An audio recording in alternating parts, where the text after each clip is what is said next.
Today we're going to learn another 10 common idioms, phrases, and sentences that native English speakers use every single day.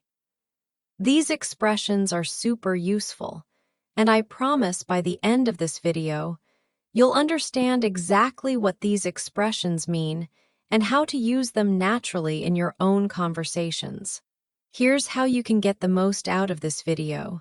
First, listen while reading the subtitles. This will help you catch every word and follow along more easily.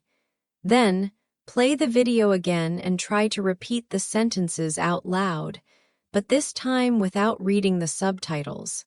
This will really help you improve your pronunciation, listening, and speaking skills. Don't just listen. Pause, reflect, and take notes. That way, you can remember and review them later. This is a great way to boost your listening, reading, and speaking, all at the same time. This lesson is a fun and simple way to improve your English step by step. Before we dive in, if you're finding this helpful, please hit the like button and subscribe. It helps a ton, and I really appreciate your support. All right, let's get started with our first expression. Number 1, I'm booked solid. This idiom is really common when talking about being busy. It means your schedule is completely full, like you don't have any free time at all. Think of it like a book where every page is filled up with writing, and there's no empty space left. When someone says, I'm booked solid, they're telling you they have appointments, meetings, or plans for every available time slot. Let me tell you about my friend Sarah. She's a hairstylist, and last month she told me, I can't go to lunch this week because I'm booked solid with clients.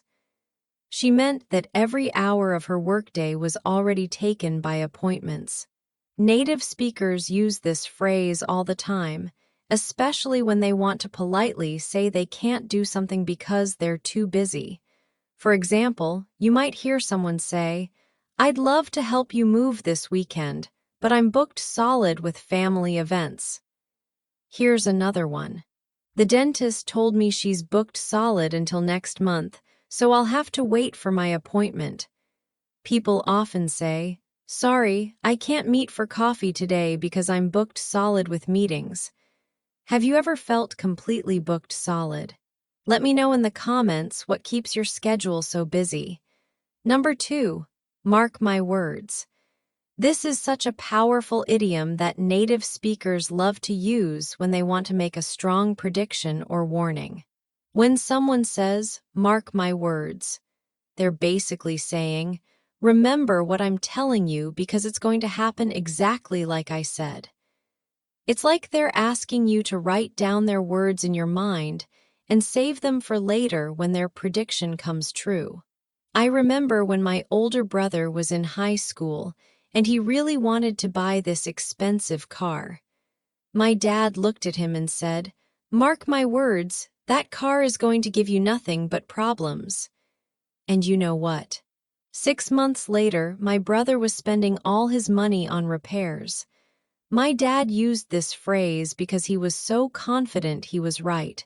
For example, you might hear a parent say, mark my words, if you don't study for that test, you're going to regret it. Let's take this one. Mark my words, that new restaurant is going to be really popular. Here's another example. Mark my words, it's going to rain later, so bring an umbrella. This idiom shows confidence and certainty. Do you think you could use this phrase when you're really sure about something? Share your thoughts in the comments. Number 3, never a dull moment. This is such a fun idiom that means there's always something interesting, exciting, or crazy happening. It's never boring. When someone says never a dull moment, they're talking about a situation where there's constant activity, surprises, or entertainment. Sometimes people use it in a positive way when they love the excitement, and sometimes they use it in a slightly tired way when things are a little too crazy. My friend Lisa works at an elementary school, and she always tells me stories about her day. Last week she said, "Working with 5-year-olds, never a dull moment." Today one kid brought a pet frog to class, another one lost a tooth during snack time, and someone accidentally glued their fingers together during art class. She loves her job because something interesting is always happening. For example, you might hear someone talking about their family and say, "With 3 teenagers in the house, there's never a dull moment." People often say, "Living in New York City. Never a dull moment. There's always something happening on every street corner." Imagine this. My grandmother is 85 years old and still takes dancing lessons, travels the world, and volunteers at the animal shelter. Never a dull moment with her. This idiom is perfect for describing busy, exciting, or unpredictable situations. Have you ever experienced a place or situation where there was never a dull moment? Tell me about it in the comments. Number 4. Once you get the hang of it. This idiom is so encouraging and supportive. It means once you understand how to do something and become comfortable with it, it becomes much easier. Getting the hang of something means you've figured out the trick or the method, and now you can do it without thinking too hard about it. It's like learning to ride a bicycle. At first, it's scary and difficult, but once you get the hang of it, it feels natural. When I first started learning to drive, I was so nervous about parallel parking. My driving instructor kept telling me, "Don't worry, once you get the hang of it, parallel parking will be easy." He was right. After practicing for a few weeks, I could park between 2 cars without even thinking about it. This phrase is really comforting because it tells someone that something difficult now will become simple with practice.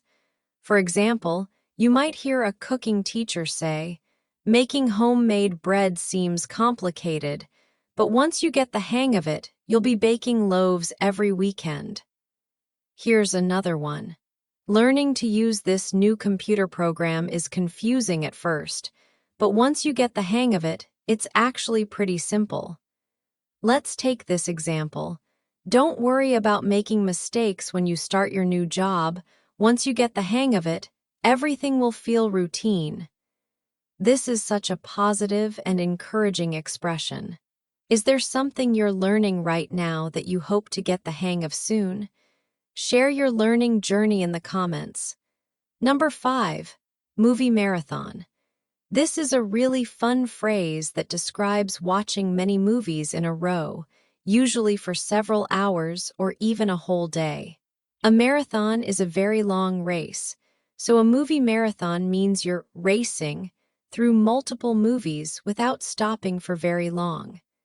People love having movie marathons, especially on weekends or holidays when they have free time to relax.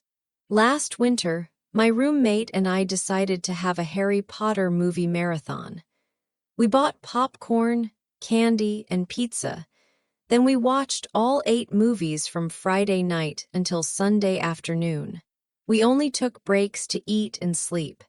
It was so much fun, and we felt like we had our own private movie theater at home. Movie marathons are a popular way to spend time with friends or family. For example, you might hear someone say, "It's raining all weekend, perfect weather for a movie marathon." People often say, "My friends and I are planning a Marvel movie marathon before the new superhero movie comes out." Here's another example.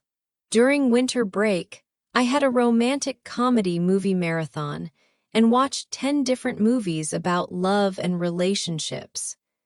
Movie marathons are especially popular during holidays, bad weather, or when people want to catch up on a series. Have you ever had a movie marathon? What movies did you watch? Let me know in the comments which movies would be perfect for your ideal marathon. Number 6. Thank you for having me. This is such a polite and important phrase that you'll hear all the time in social situations. People say this when they're leaving someone's house. finishing a dinner party, ending a podcast interview, or completing any kind of visit where someone invited them somewhere.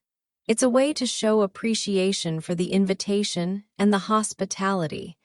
It's more formal and polite than just saying, "Thank you." I remember when I was invited to my coworker's birthday party at her house. At the end of the evening, as I was getting ready to leave, I said, "Thank you so much for having me. The party was wonderful." She smiled and said it was her pleasure. This phrase shows that you appreciated being included and you're grateful for the time you spent together. You'll hear this phrase a lot on TV interviews, podcasts, and formal social events. For example, you might hear a guest on a talk show say, "Thank you for having me on your show. It was great to talk about my new book." Let's take this one. After attending a family barbecue, someone might say, "Thank you for having me. The food was delicious and I had such a good time." Here's another example. "I had a wonderful evening at your dinner party. Thank you for having me." This phrase is essential for being polite in English-speaking countries. Do you remember a time when someone invited you somewhere special? How did you thank them? Share your experiences in the comments. Number 7, binge watch. This is a very modern slang word that perfectly describes how people watch TV shows today. To binge watch means to watch many episodes of a TV series one after another, usually for several hours without stopping. It's called binge watching because it's like eating too much food too quickly, except you're watching too much TV too quickly. With streaming services like Netflix and Hulu, binge watching has become extremely popular.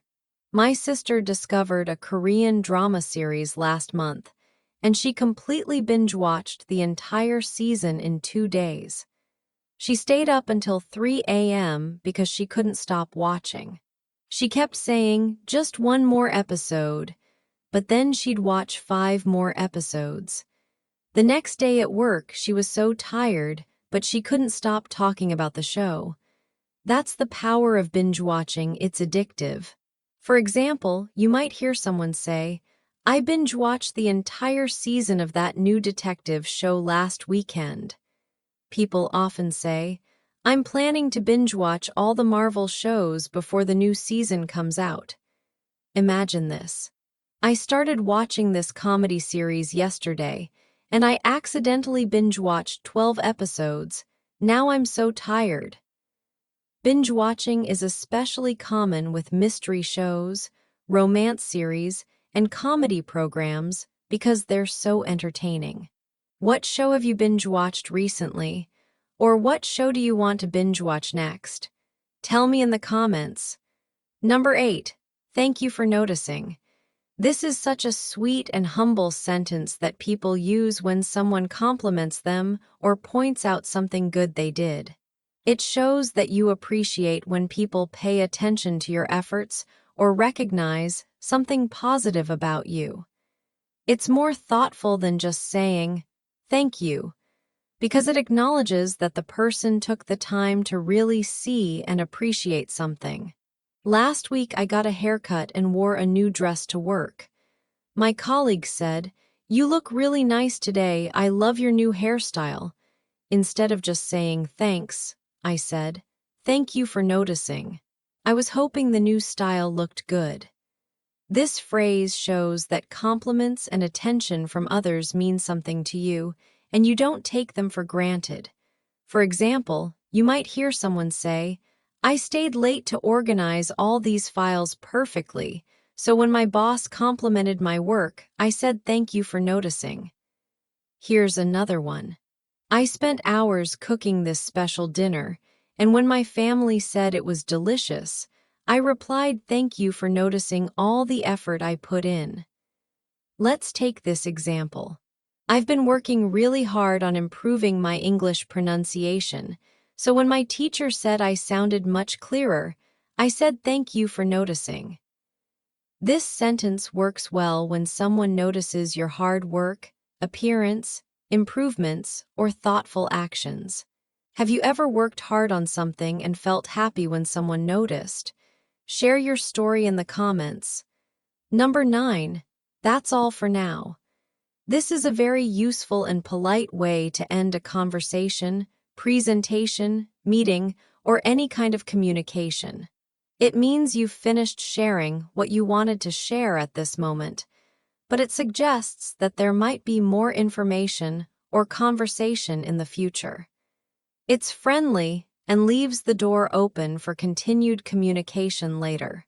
You'll hear this phrase in business meetings, phone calls, emails, and casual conversations. I use this phrase all the time in my work emails. When I finish explaining something to a client, but I know we'll probably need to discuss more details later, I write, "I think this answers your main questions, and that's all for now. Please let me know if you need any clarification." It's professional but not too formal, and it shows that I'm available for more conversation if needed. For example, you might hear a weather reporter on TV say, "Tomorrow will be sunny with temperatures in the 70s, and that's all for now.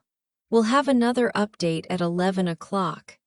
People often say, "I've shared all the meeting notes with everyone, and that's all for now. We'll meet again next Tuesday to discuss the next steps." Here's another example. "I've answered all your questions about the project, and that's all for now. Feel free to email me if you think of anything else." This phrase is perfect for ending conversations gracefully while keeping them open for the future. Do you think this phrase could be useful in your work or daily conversations? Let me know in the comments how you might use it. Number 10. What's he like? This is such a common question that native speakers ask when they want to know about someone's personality, character, or general qualities. It's not asking about physical appearance, it's asking about what kind of person someone is. Are they funny, kind, serious, friendly? When someone asks what's he like, or what's she like, they want to understand the person's personality and behavior. My friend recently started dating someone new, and I was curious about him. I asked her, "So what's he like?" She told me he was really funny, loved cooking, was very patient, and always remembered small details about their conversations. That gave me a perfect picture of his personality. This question is so much more interesting than asking, "How does he look?" because it helps you understand who someone really is inside. For example, you might hear someone ask, "I heard you have a new boss, what's she like to work with?" Here's another one. "Your daughter is starting kindergarten, what's her teacher like?" People often say, "I'm thinking about renting an apartment from this landlord, what's he like as a property owner?" This question is perfect for learning about people's personalities, work styles, teaching methods, or general character. You can ask about anyone: new neighbors, potential roommates, blind dates, new coworkers, or family members you haven't met. Have you ever been curious about someone and wanted to ask what they're like? What kind of personality traits are most important to you in friends or colleagues? Share your thoughts in the comments. Let's recap what we learned today. We covered so many useful expressions today. Let's quickly go through our 10 expressions one more time. We learned "I'm booked solid" for when your schedule is completely full. "Mark my words" is perfect when you want to make a strong prediction.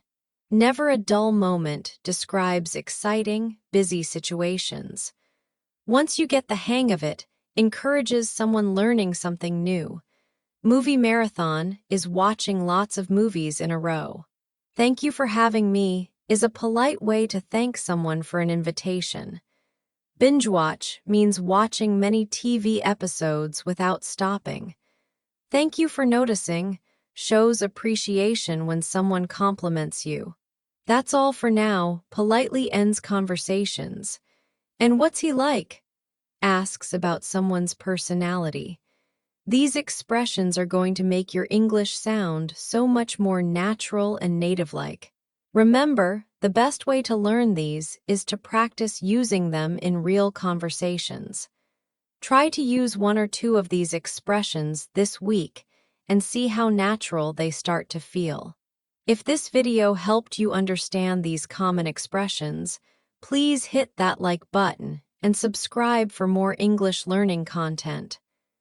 I post new videos with 10 more idioms, phrases, and sentences every single day, so there's always something new to learn.